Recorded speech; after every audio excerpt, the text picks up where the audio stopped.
Alright, maayong buntag mga suking tigpaminaw dinhi sa DYSR 95.1 FM Dumaguete. Kami na usab ang inyong mga higala sa kahanginan.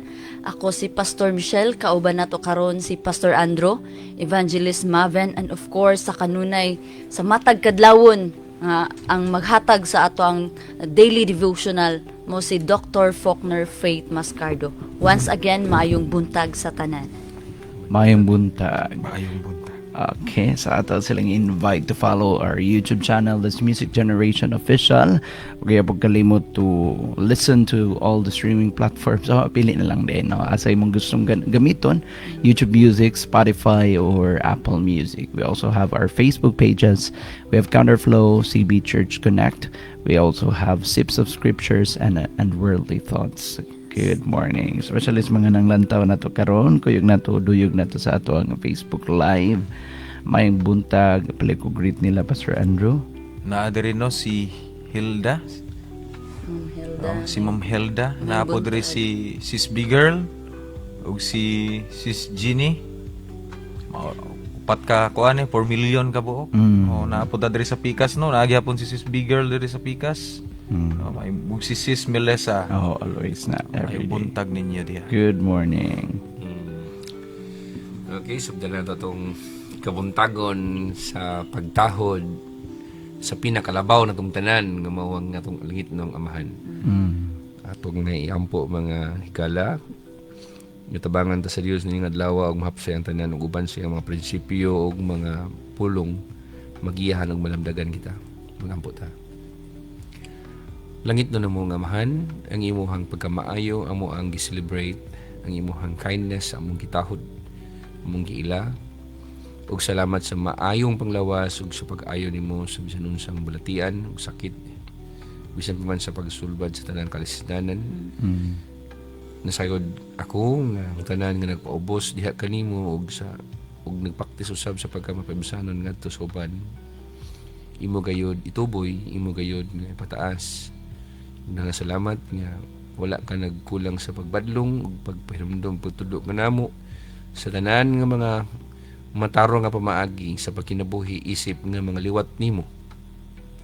Among ikalipay ang imuhang pagtudlo kanamo karon ug sa mga butang nga ang usab nga padulong pagmadungog dili lamang sa among gikan sa among mga higdaanan bisan pa man niini nga moment o niini nga oras karon.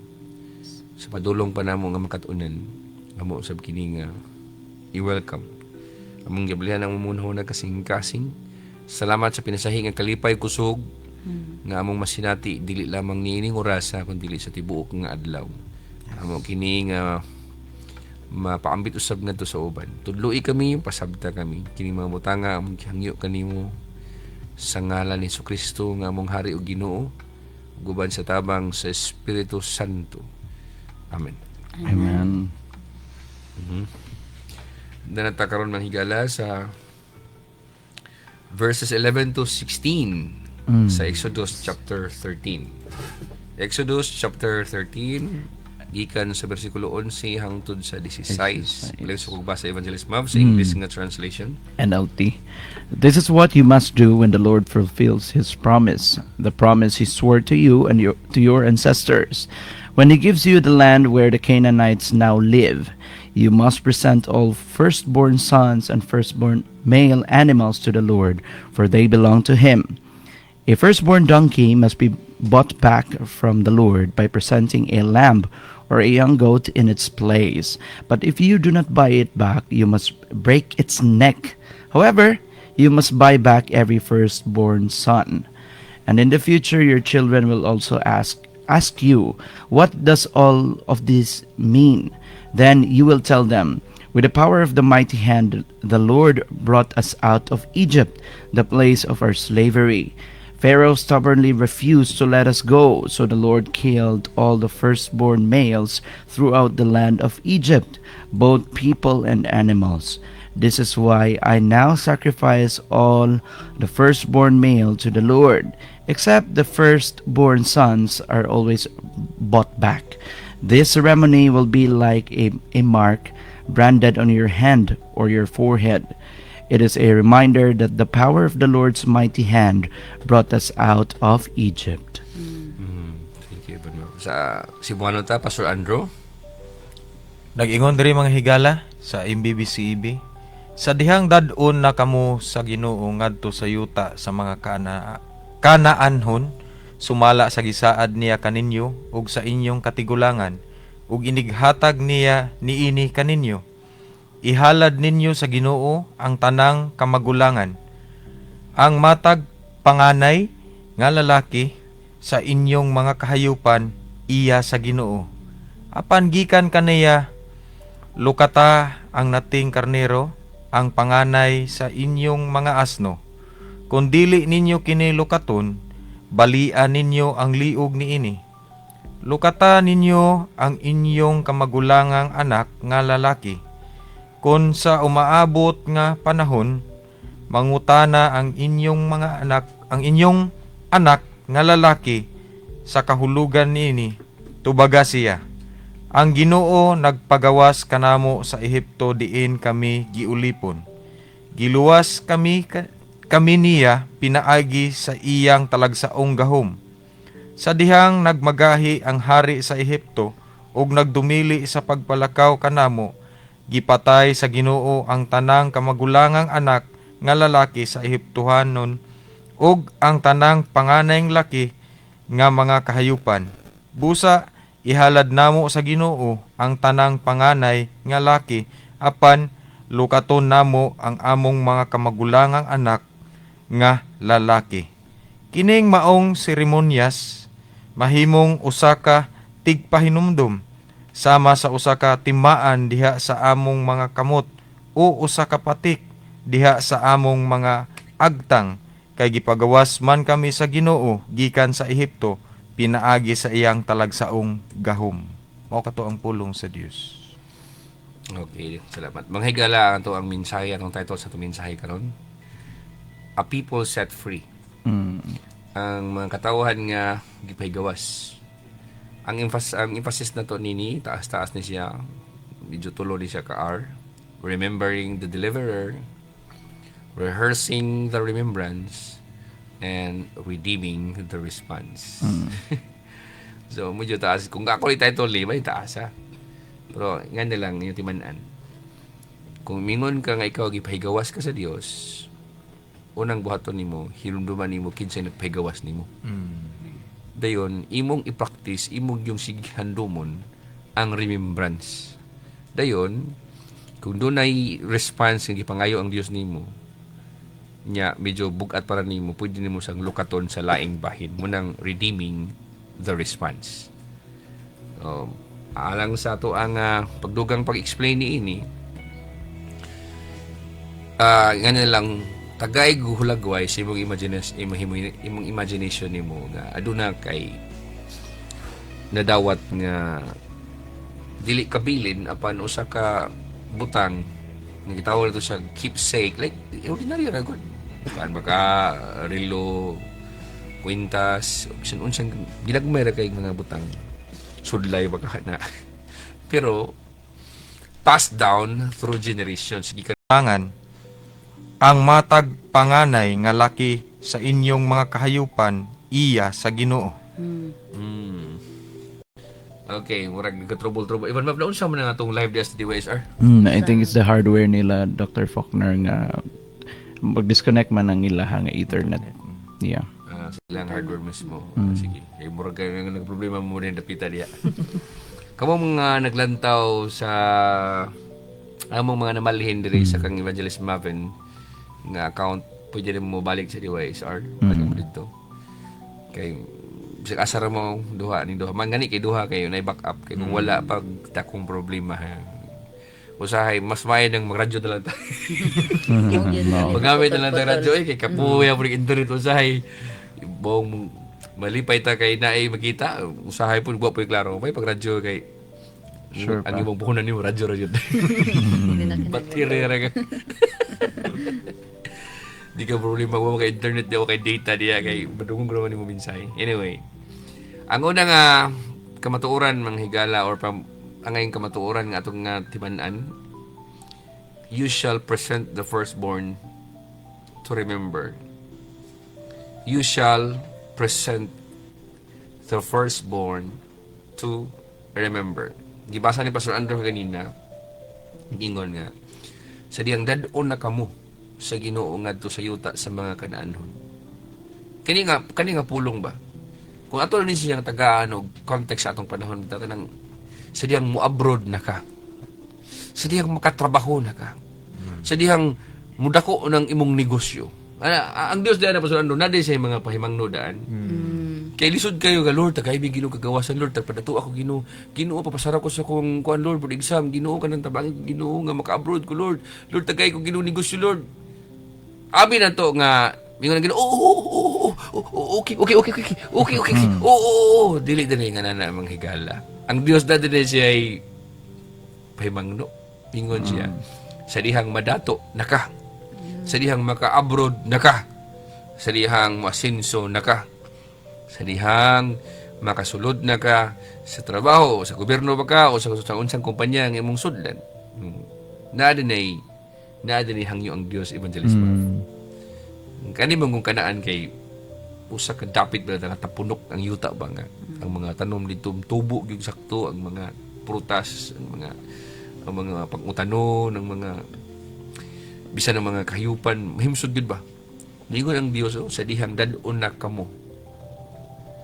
Sa diyang makasulod na kamo ngadto sa yuta sa mga kanaanon. Ihalad ninyo. Pinagi sa propeta, pinagi ni propeta Moses ninyo sa ihalad ninyo sa Ginoo ang tanang kamagulangan. Munang mayo ra gyud kayo. Ingani mo gani siya, ikaw ba wa kay trabaho sa tibok nimo pag-eskwela nimo, sige wa kay trabaho din nakatrabaho na nga. So may buhaton nimo? So may buhaton nimo? Pastor Michelle, kung mapagkadungog ng minsahe, aming oras yung palit ko dito yung pagkaon. Parang normal lang, Dr. Faulkner. Sa naandan.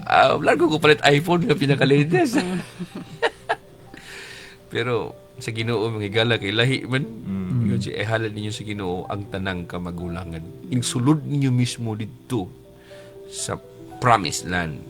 Ihalad, yun ang bersikulo 12, Pastor Andrew, ihalad ninyo sa Ginoo ang tanang kamagulangan. Ang matag panganay nga laki sa inyong mga kahayupan iya sa Ginoo. Agoy, unsa man yung mga tawa ni Pastor Andrew. Mingon ka, sayang gayo! Sayang gayo! No way!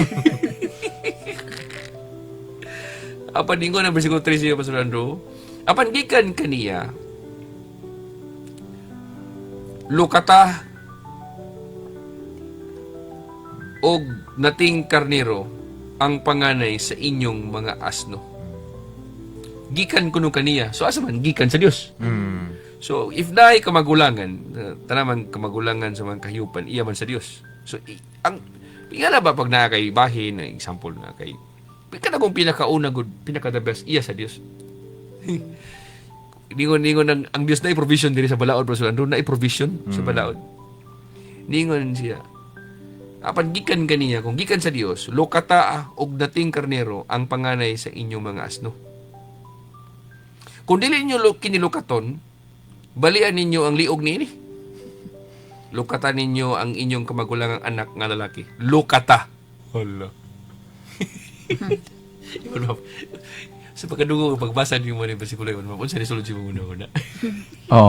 Naka-remember ko to when you shared something about how the wisdom of God works. Sometimes it's gonna be weird for people, especially if ikaw anad kay kas pamalakad or pamaagi sa kalibutan, makaingon jud kag uy kawirdo naman aning mga kuano kini mga Christians bitaw kana Christians in a sense nga katong yung nagsubay gid bitaw sa kanang Dios nun nga pamaagi. So diri na to makita nga even instructions from prophets before, makita gid po nato nga medyo weird gid pud siya.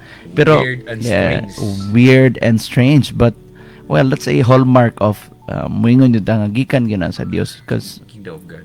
Gikan gyud sa kingdom of God. Kay kung mo po nang tumanon na po na kalakip nga kaayuhan kanimo, and at the same time it's gonna benefit you towards being aligned to God's purpose sa imong kinabuhi.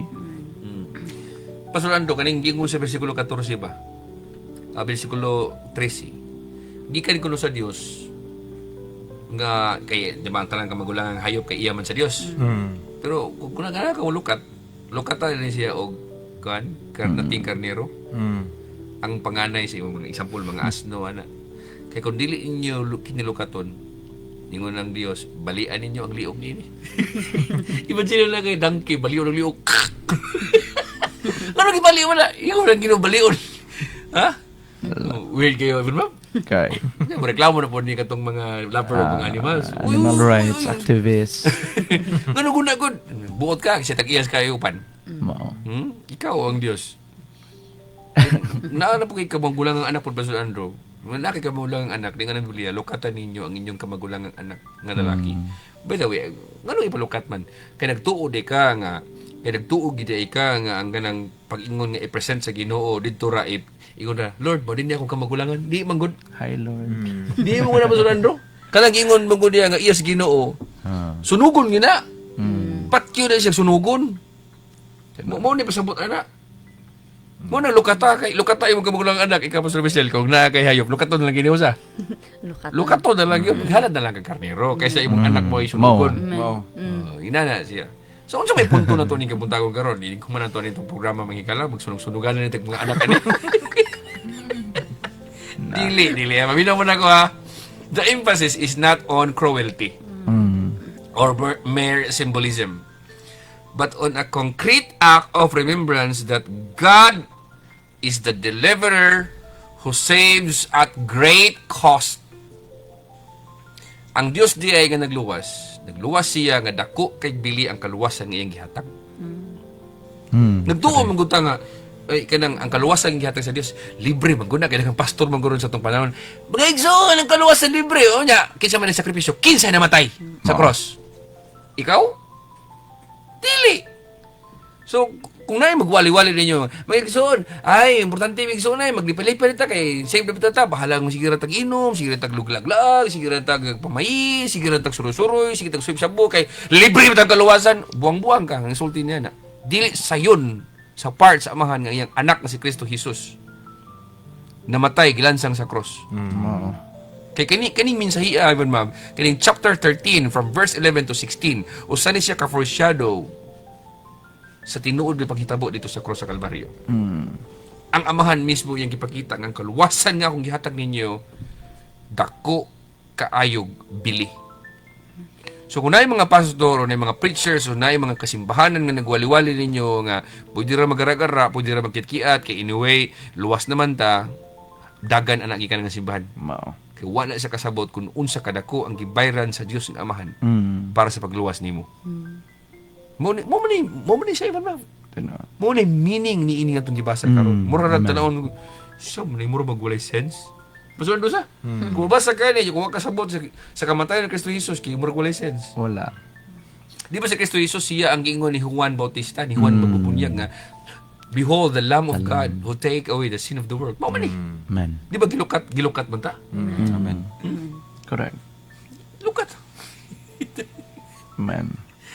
Kita ang gisgutan diri nga mga kamagulang nga mga anak kita ang mga gisgutan diri nga babae mga malaki kita na kay nagrepresentar kita na siya ang nagrepresentar natong kamagulang nga anak nga lalaki dia mao si Adan. Si Adan may pinakaunang tao diri sa kalibutan.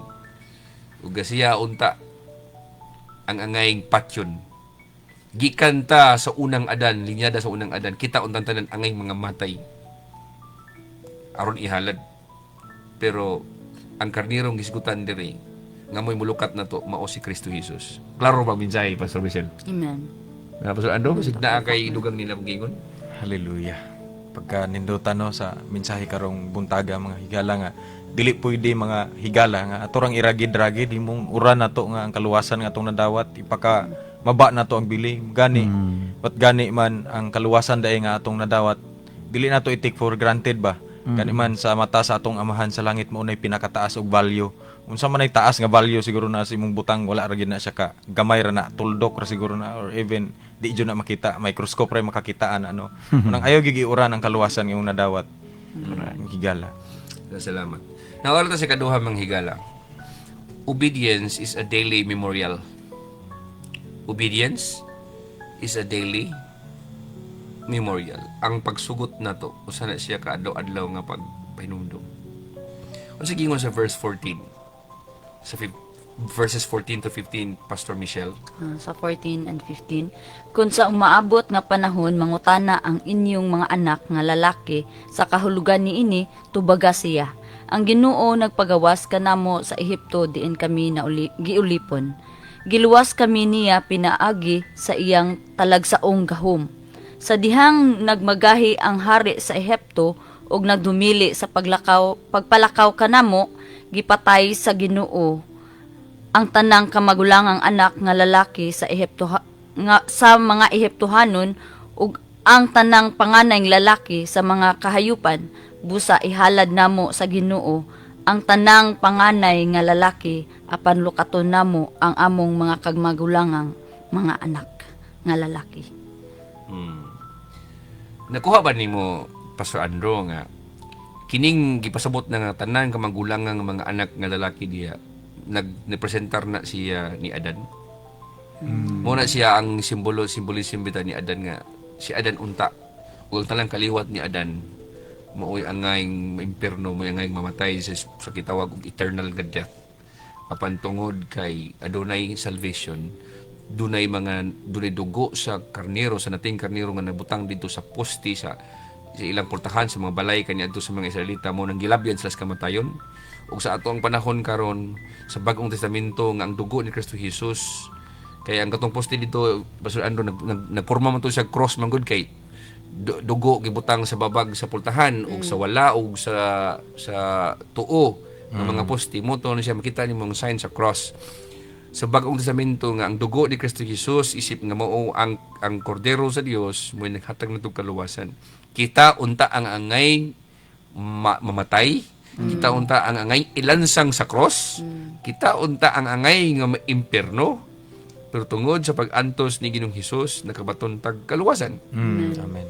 Karon sa may buhaton nanto, ingon ang bersikulo 14, kung sa umaabot nga panahon mangutana ang inyong mga anak, kumungutana ang inyong anak nga lalaki sa kahulugan niini, tubaga siya. Ang Ginoo nagpagawas kanamo sa Ehipto, diin kami giulipon. Kay kanang mungutana bang anak nga lalaki, kay mingon ko Adan magipas ko to na ni. Tanan kita karon mga higala nga namati ba. Mga kaliwat ang Adan.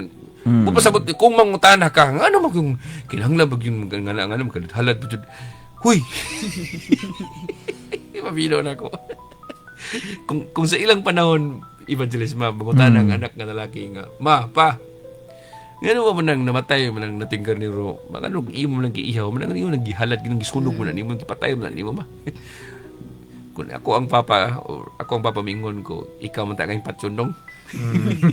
Ikaw ta. Pero salamat kay ang Dios, nag-ingon siya nga pwede ra lokaton nanay redeeming the response. Kaya ang atong response is mauman gyud ang paghalad sa Dios.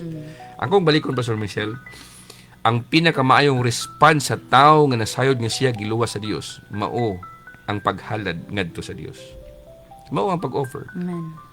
Like dili paigo, kung sa tinud-anay lang, dili paigo ang kwarta nimo or imo ang balay o imong motor, imong sakyanan, ang imong bisan unsa ang imong gipagamit para sa church, dili na igo sa kaluwasan nga gihatag sa Dios kanimo. Busa ayog pagkiat-kiat sa imong pagkristohanon, kay sa tibuok nimong kinabuhi karon dili na siya kabayad sa tinuod nga kaluwasan nga gihatag sa Ginoo nimo, kay ang kaluwasan nga gihatag sa Dios nimo hangtod na sa eternity. So hangtod sa walay katapusan kang luwas kung makasulod ka.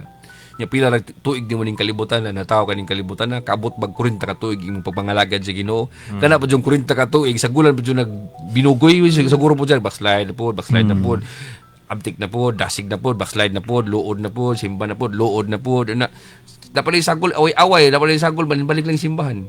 Yamingon ka, imo na ibayad nimo sa kaluwasan nga walay katapusan. Nga sa eternity, magpuyo ka sa langit nga malipayon ka forever and ever and ever and ever. So, dili, igo bisang pagmingon ka, mataw ka rin kalibutan nag 100 years. Nga mo serve ka sa Ginoo. Ikumpara nimo sa ibutan ng 10,000 years lang ha, or 10 million years nga tuig kang mapuyo ng malipayon dito. What is your life compared sa walay katapusan ng kinabuhi? Munang Kaya bang ang gipangayra sa Dios bitaw ng response. Ang pagkamanghihatagon o ang paghinumdum nimo sa gibuhat sa Dios bisag inana lang ba? Bisag ingon ana lang. Muna nga nangita ang Dios ug kanang mga tao nga kabalo mo pasalamat niya sa tanan nga mga nahimo. Katapusan mga higala, consecration and generosity as part of our response. Ang giingon sa bersikulo 16 mga higala, kining mga seremonyas mahimong usa ka tigpahinumdum kaninyo. Sama sa usa ka timaan diha sa inyong sa inyong mga kamot o sa usa ka patik diha sa mga agtang kay gipagawas man kamo gikan sa Ginoo kamo sa Ginoo gikan sa Egipto pinagi sa iyang talagsaong gahom. So pag-consecrate o pagka-generous mo nay part sa ato ang response. So kung naipalain ang Dios nga kani ilahi ni kay para ni sa Dios, ilain para sa Dios. Dili na kay ang imong pangsimba mao pa imong pang-date. Lahi ang pangsimba, lahi ang pang-date. So mga igala, wala tayong time, maura na ito minsan yung kapunta ko na salamat sa pagkauban. Ang Diyos magapanalangin kaninyo. God bless you.